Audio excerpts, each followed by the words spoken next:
Oh, number 3. Number 3. Sa street food stand.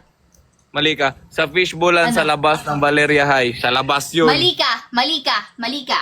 Alam mo kung Lalabas bakit yun hindi ng lang yan Valeria. fishbowlan. Bakit fishbowlan lang yan? May kikiam pa nga dun eh. May mga ano, kwek-kwek pa nga dun eh. Hindi, pero yun lang yung tawag sa fishball. kanya. Yun yung tawag, fishbowlan. Street Kasi, food stand. ano nakalagay sa'yo? Street food stand. Ano pa? Saan pa? Anong kumpleto?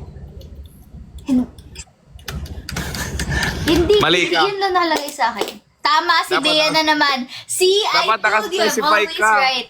Hindi, nakaspecify na sa labas ng Valeria High. Ay, tama si Bea. Ano, nakalagay yung I'm always right. Fishbowlan daw.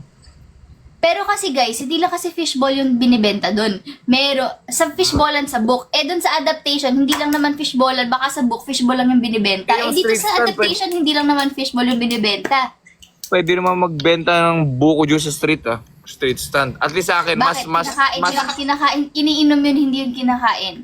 kaya nga mas accurate ako kasi fishbowlan, mas malapit dun sa ano. Ha? Mas accurate ako kasi... Ayun, nakalagay. Ito, nakalagay, Tama si Bea. fishbowlan. Tama si Bea. No, fishbowlan pa rin tawag doon kahit na may binebenta doon na iba. Fishbowlan. Hindi siya kikyaman. Hindi siya hotdogan. That's why... Fishbowlan. No, that's why I did say... that's why I didn't call it kikyaman. I called it street food stand. O sige, check tayo dalawa. Okay.